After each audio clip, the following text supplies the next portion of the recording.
Good morning, Thursday, January 14th, and we're still in the midst of Trump impeachment 2.0. U.S. bond yields continued down yesterday as Reuters reports Joe Biden's planned $2 trillion stimulus package. U.S. markets were mixed, the Russell losing 0.72%, the Nasdaq adding 4.3.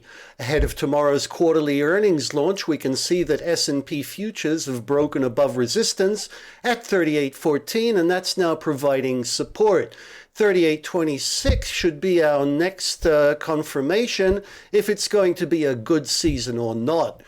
The dollar's recovered from its 60-cent dip Tuesday and could resume its climb if it breaks the 90.40 resistance level.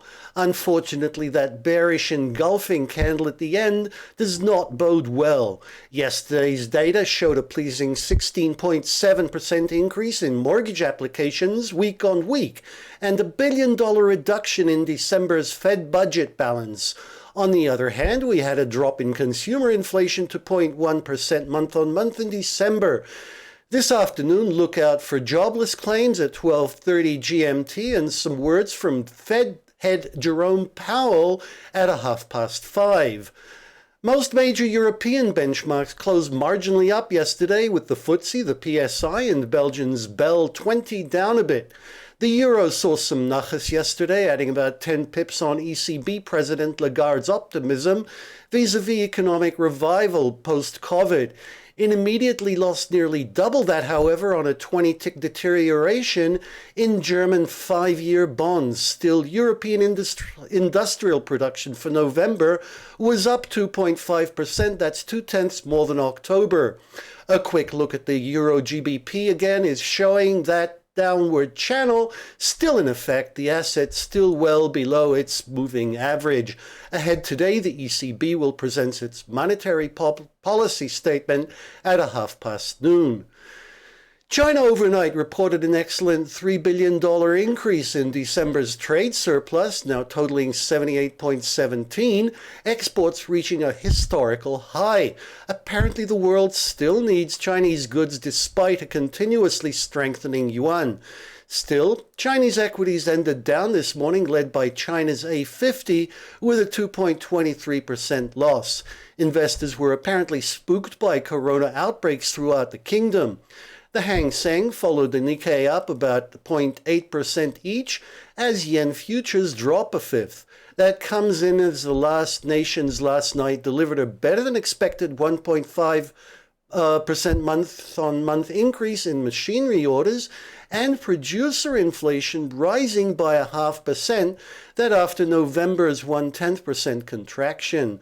Today's a good day to look at Nikkei futures, which are still upward bound, but again, that engulfing pattern at the edge is not something to ignore. South Korea's trade bounce will begin towards midnight, followed by home loans from Australia at 0.5 and China's house prices at 1:30. Bitcoin's back on its northbound journey this morning, regaining the 38K foothold after double bottoming since the week's start, and then decidedly crossing above its moving average. CoinDesk today has central banks around the world risk losing the race against private cryptocurrencies in the electronic commerce environment. This according to a Macquarie Bank study from Australia. Remember, China is in the midst of releasing its electronic yuan, but Europe and US may not be ready to adventurize before 2022. Meanwhile, gold continues bouncing on support at 1840, and West Texas crude is trying to cross the $53 threshold again after peaking at $53.90 yesterday. The EIA reported another 325 million barrel drawdown, nearly half of that in Cushing, Oklahoma. PayPal shares were up 3% yesterday as it becomes the first foreign payments platform to gain 100% control over its China operations. According to Reuters, China is currently in the midst of an anti-monopoly campaign against large internet companies and Jack Ma.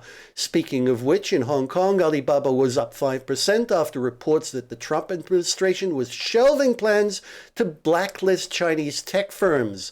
And finally, with the three big banks launching Q4 earnings season tomorrow, Citi yesterday announced it will be merging its private banking and consumer wealth operations. Well, that's all for now. Tomorrow we'll be bringing you a special on the US-China trade war scoreboard.